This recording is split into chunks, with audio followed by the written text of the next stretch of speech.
The second part of the movie starts with. To get his vehicle, John Wick travels to an Abram Tarasov-owned warehouse. As a result of John killing his nephew Yosef and brother Vigo, Abram demands retribution from him. Before John eventually makes it to his car, he is killing all of Abram's security personnel. A handful of Abram's men attack John as he drives off.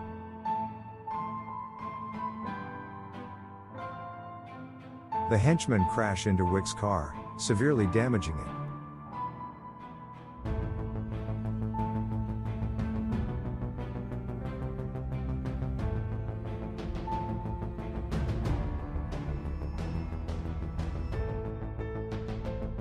But Wick fights them off one by one before heading to Abram's office.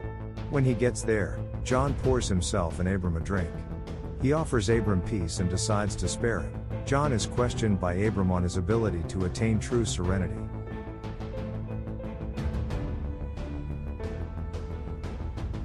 John picks up the puppy he took at the end of the first movie and brings it home. He phones Aurelio to come get the automobile, which is a disaster but still drivable. Nevertheless, Aurelio promises to solve it. In his belief that he has ended the assassin's life, John reburies his weapons and gold beneath fresh cement after Aurelio departs.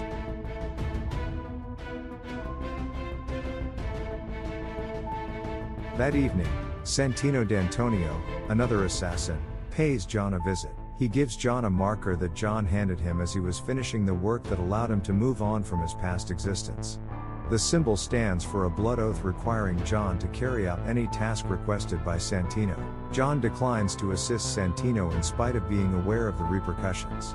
Santino departs from John's home and poses as a grenade launcher while launching grenades that demolish John's home.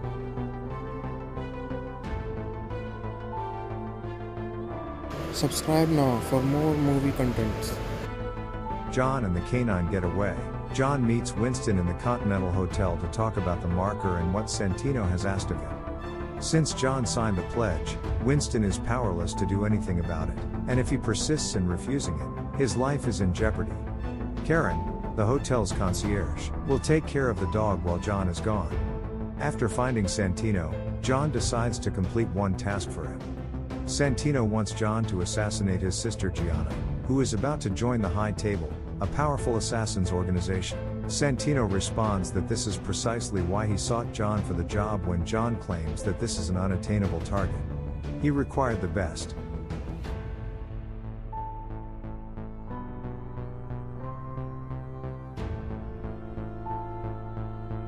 John goes to Rome to do the job since he can see no other way out. He rests in Julius Rome Continental Hotel. John meets with suppliers to be ready, including a tailor to acquire specialized, bulletproof line clothing, a historian to get catacomb maps, and an armorer to get weaponry.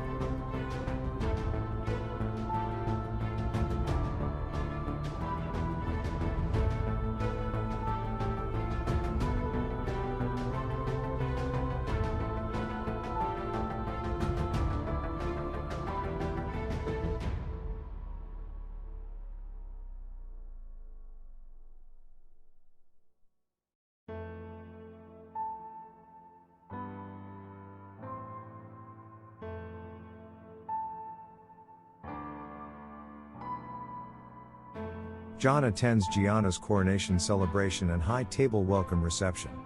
Cassian, her devoted bodyguard, is with her. John approaches Gianna on his own after sneaking inside her room. He claims to have been dispatched by Santino. She forewarns him of what would happen after her passing. By cutting her wrists, she decides to go out on her own terms. Gianna passes away while lying in a pool. John keeps her hand until she falls asleep in remembrance of their previous friendship. John shoots her in the head to give his friend a fair shot at paradise without the burden of suicide, which her Catholic faith forbids, and to take possession of the marker. John gets spotted by Cassian as he is leaving. When Cassian discovers that John is at work, he pulls his gun out as well. John and Cassian then shoot each other, but they escape unharmed thanks to their bulletproof gear. John enters the catacombs and sets up his previously purchased weaponry there. He is attacked by a large group of Santino's goons who want to tie up loose ends by killing him.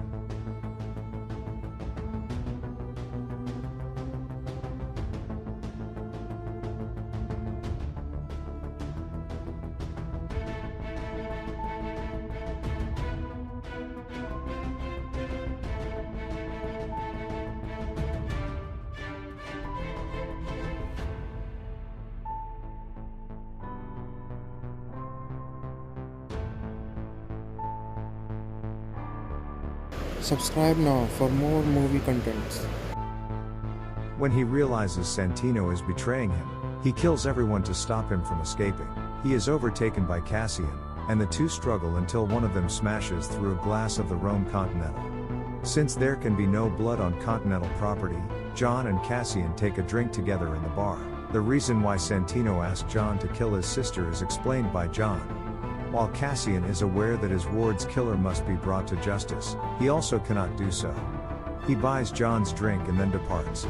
Then, Ares, Santino's silent bodyguard, is spotted by John. She uses sign language to inform him that she will be meeting him. He responds in sign language, threatening to kill her if she continues to pursue him.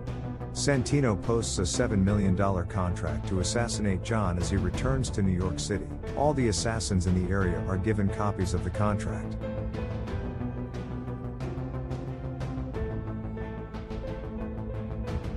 In the tube, a female violinist grabs a revolver from the instrument and tries to shoot John, but he subdues her and snaps her neck. John chases after a large Asian man, who is shot in the head.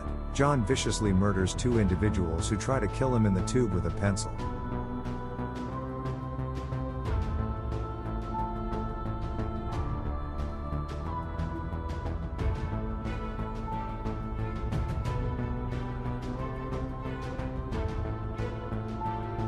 As John boards the tube, Cassian spots him and confronts him.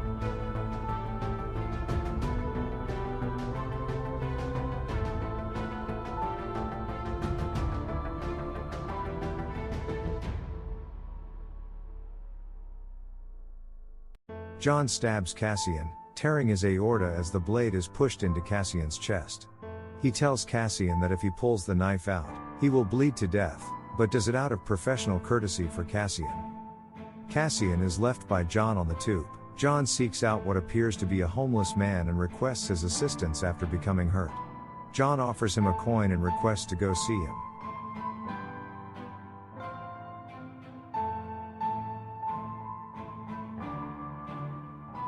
The homeless man kills two men who are seeking for John and are dressed as janitors. Him turns out to be the Bowery King, an assassin with a scar on his neck from a previous encounter with John. Because John spared him, the Bowery King now believes he is unbreakable.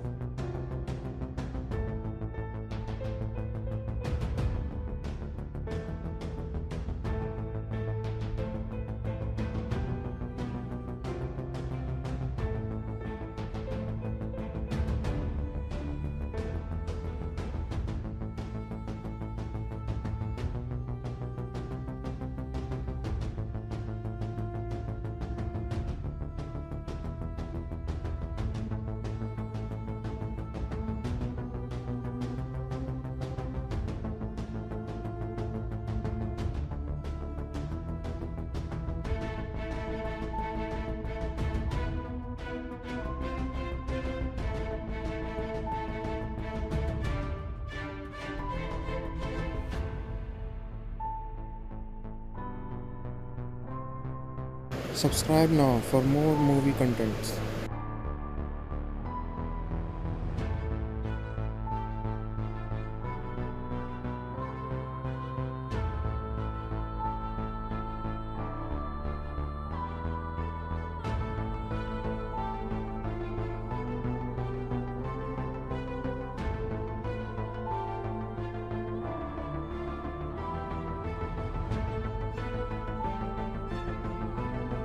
Winston tries to calm John down while knowing what he is about to do.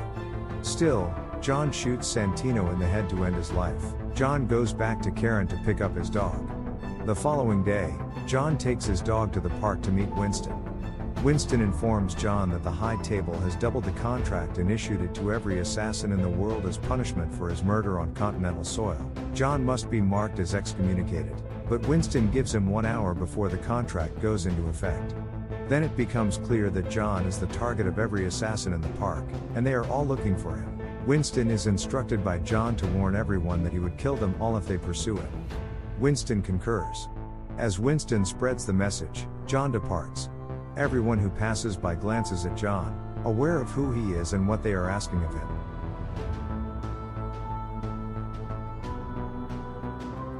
John must take the dog and continue running.